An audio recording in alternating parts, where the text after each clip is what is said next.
Hi, ProbStats kids. This is Dr. Callahan with week 11 Tuesday. How are you guys doing?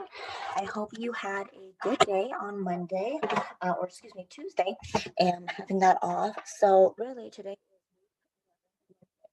sorry about that. I'm gonna getting confused. I'm losing time as to what day it is, but that's okay. So let's go ahead and take a look at this. Pause the video and answer the following 3 questions. All right, so question number 2, how many triangles can you see in the picture? How many are there? Or overlaps? A common answer I hear a lot of students say is there are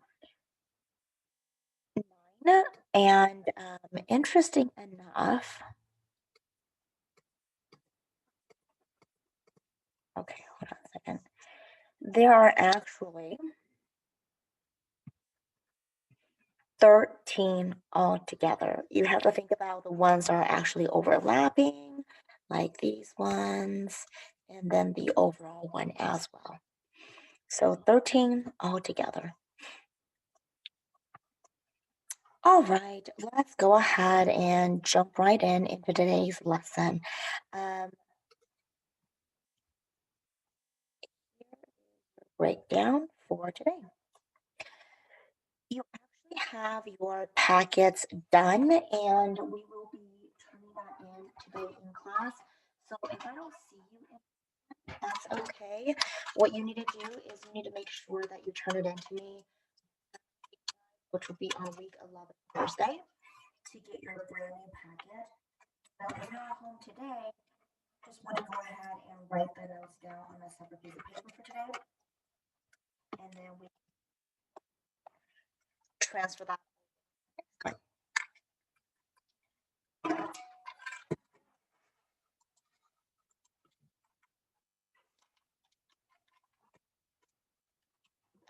So your packet is due today for unit. What is going on? Why is my pen not working? For unit 4, or I'm sorry, unit 3. So make sure you guys turn that in. Make sure your homework template is completed as well. In addition, and today we are going to go ahead and talk about 2.4, part 1 of your note, which is on measures of variances. It starts on page 5 of your brand new guided notes. You're going to go ahead and determine the variance and standard deviation of a population. You also need a calculator today. And then you will also have a quiz on this material on Thursday. Your homework tonight is going to be on numbers 10, 14, and 16. So make sure you guys have that.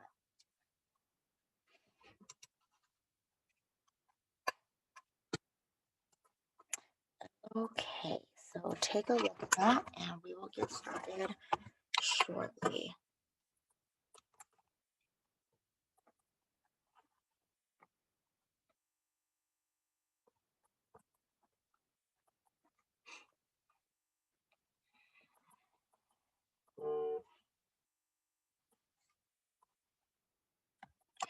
Okay.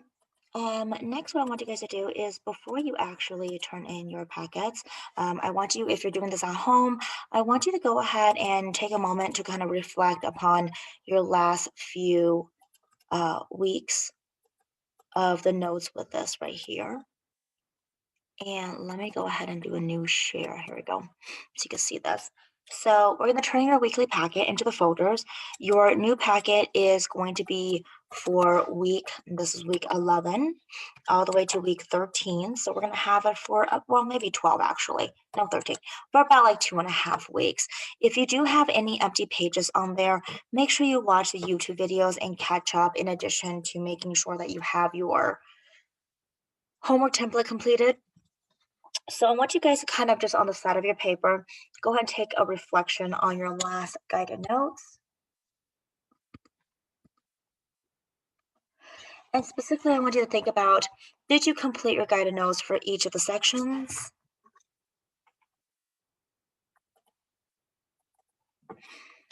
So question number 1, did you complete the guided notes for each of sections 11.1 to 11.7? Don't forget the online hybrid days.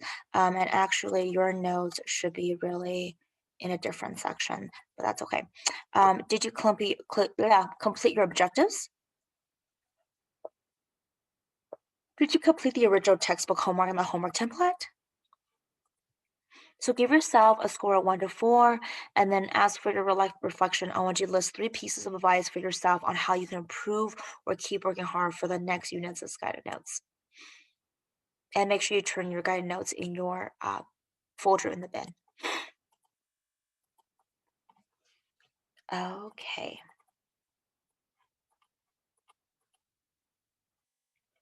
And make sure you guys grab the brand new guided notes, essentially.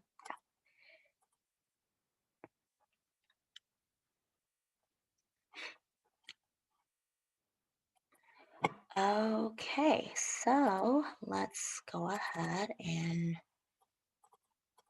bring that back up. Here we go. All right, so let's go ahead and get started with today's stuff.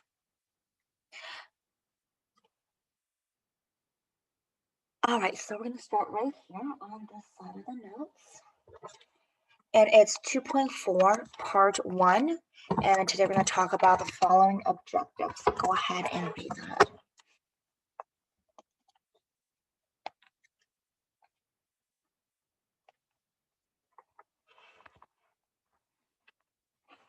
Okay, first things first. So a range is how far apart the data is going to be.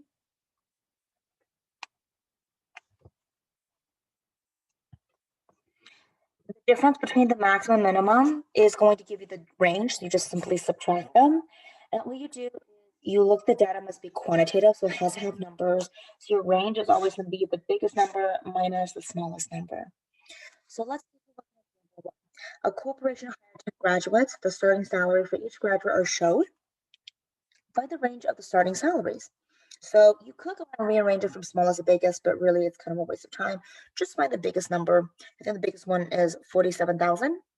This lowest salary is going to be 37,000. And you just simply subtract the two from each other. And your answer is 10,000. That is your range right there.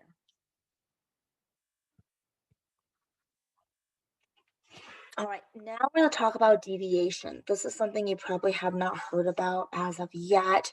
And this is really important because deviation is how far away from the mean. It is a difference between the entry x and the x bar, which is mean. Just remember x bar is mean of the data set and the population.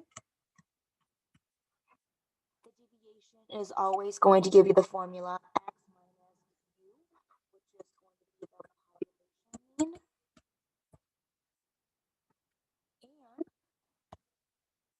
And the sample mean is going to be the deviation of x minus x bar. So that right here is x bar, which is the sample. Example 2. Use the starting salaries from example 1 to find the deviation of each entry. So what you do is you're essentially taking each of the salaries and subtracting it from the average.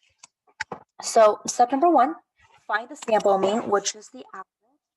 And remember, your sample is going to be how many people have their salaries, and that number of the sample is going to be 10 because there are 10 salaries. So your sample mean is going to be the sum. You're going to add all the salaries. So go ahead and do that right now.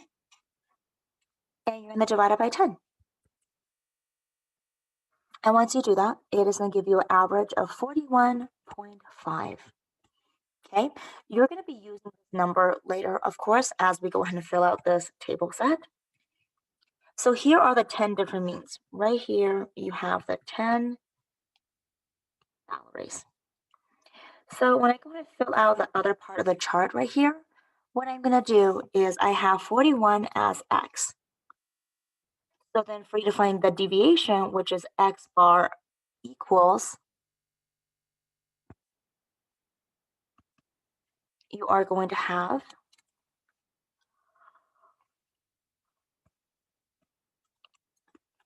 x equals minus x bar, which is going to give you a 41, which is this number right here, minus the mean 41.5, which is going to give you a negative 0.5. And that is going to be.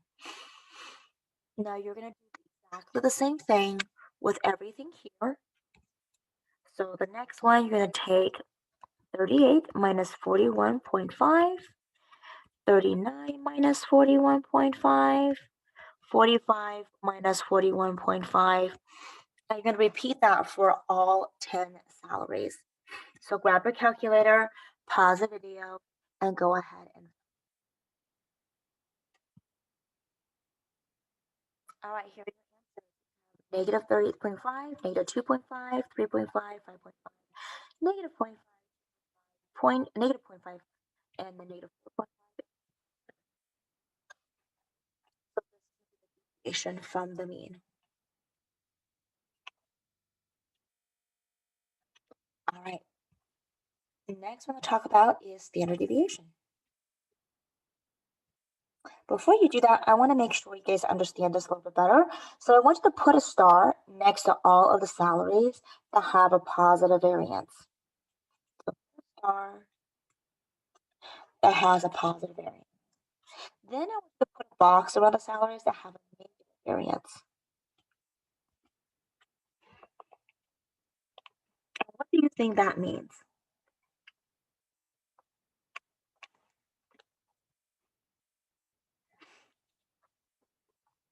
If it's a positive, that means it's going to be on the right side of the average. If it's a negative, it means it's going to be on the left side of the average, or the left side. And that does matter because that's talking about, which is the next part. So let's go on to the next set. Okay, so standard deviation. Standard deviation is basically an average. It's a measure of the typical amount of entries that deviate from the mean. The average of the deviation, kind of. And the more of the entries are spread out, the greater the standard deviation. Sample standard deviation is using with the symbol S, and the population standard deviation is with the symbol. It kind of looks like a person's face with their hair blown kind of thing. But going back to the standard deviation, if it is going to be a big number, like a big standard deviation, then that means your data is far apart. If it's a small number for the standard deviation, that means your data are close together. So now let's go and take a look at some of the visual graphs to represent this. 1, 2, and 3. I want you guys to go ahead and do you think that they're spread apart? Do you feel like they are together?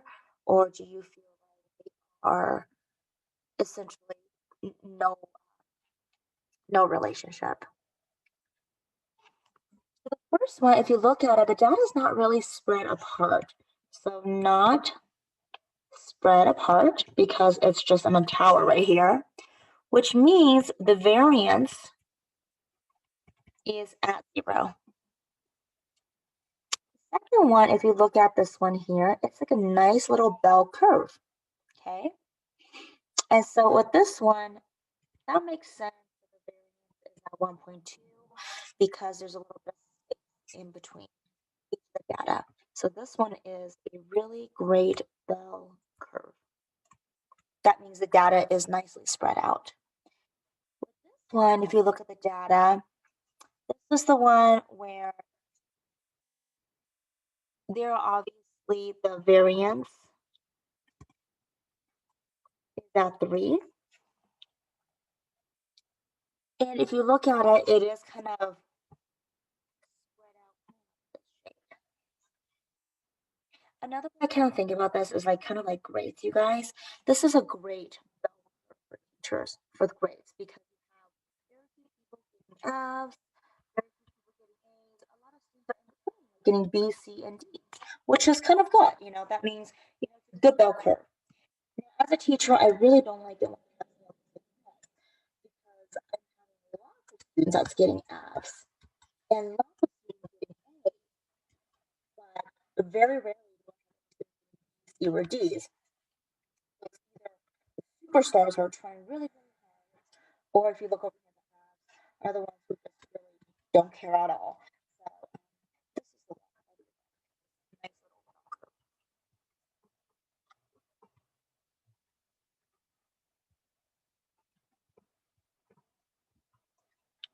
All right, so now let's talk about variance, which is the next topic.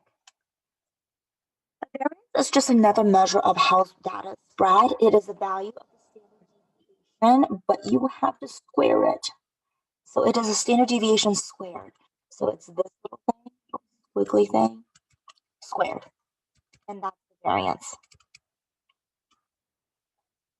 It's not as useful to a purpose of standard deviation, and the units are in squared instead. Sample variance uses symbol S squared, and the population variance uses this little weird symbol squared.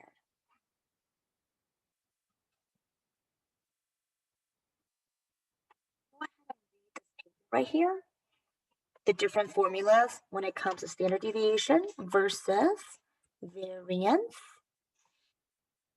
population versus sample. And we'll go over an example for example 3.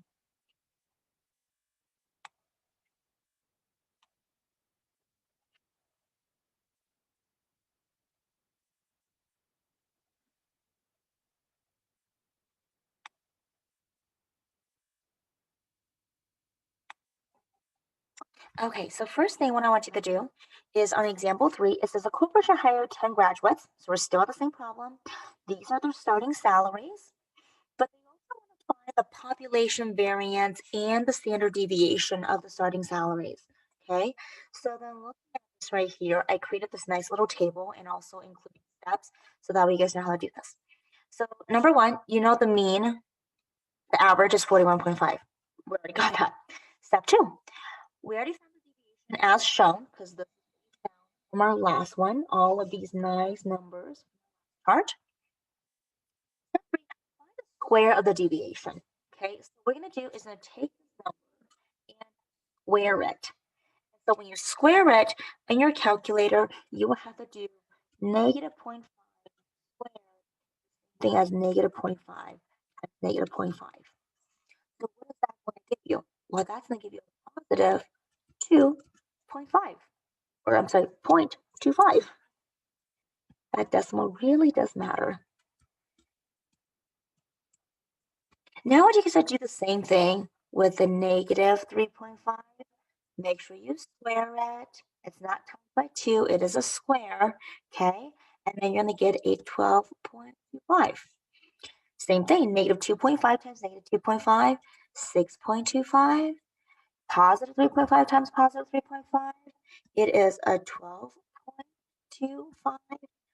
Next one is a 30.25. What do you notice about anything when you square something? Your answers are always positive, right? The double negative makes it a positive. So negative 0.5 squared is a 0.25. 2.5 squared is going to give you a 6.25. Negative 0.5 squared is going to give you a 0.25. And a negative 4.5 squared is a 20.25. And lastly, 0.25. So now you're going to go ahead and grab your calculator and you're going to find the following. This E symbol right here means sum. Okay, so you're going to add everything that's in the yellow column, which, do your little calculation right now, add everything together. It's going to give you a 0.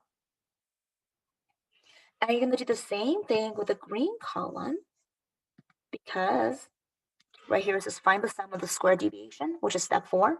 So we're going to go ahead, add everything here. Green column. So pause the video, add it. You should have 88.5. Okay, so step 1, 2, 3, 4. Next, step 5. Step 5 asks you to divide the number of the entries. So this is what I'm going to do. I'm going to take the variance. It is going to take the squares, which is 88.5, divided by the number of entries, which is 10. And that's going to give me 8.85, which is your population.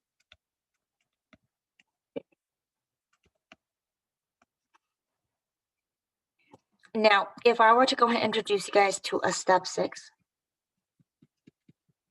and I ask you to go ahead and find the population, standard, deviation, you just simply take the variance and square root it. So grab your calculators, make sure you know where the square root button is.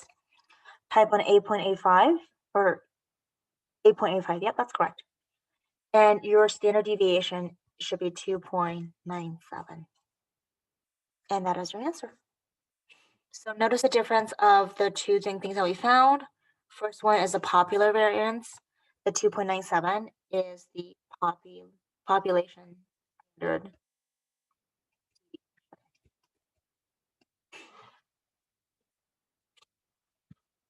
All right, let's go ahead and move on to the next part. And actually, really, this is all that I have for you guys. So what I would like you guys to do now is to go ahead and see if you are able to do this on the quiz.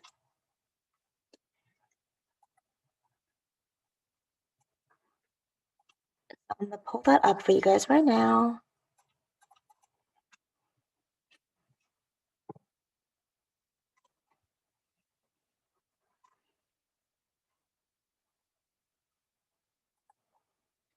And share the screen for you guys.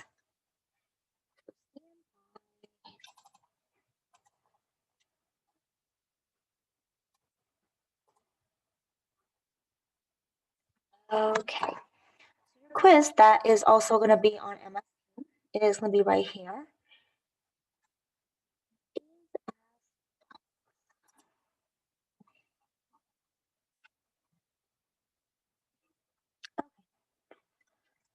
So it is going to be 10 questions and then also multiple choice. When you're done with this quiz, there is a video I want you guys to watch. More question video on Khan Academy.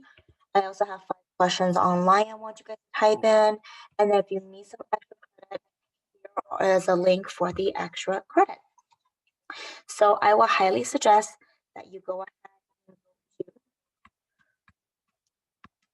week 11, Wednesday, on MS Team to access this quiz. Or you can just go ahead and take a look at it right now and then just answer on a piece of paper. And then, all right, guys, I hope you have a wonderful week. Stay safe and healthy.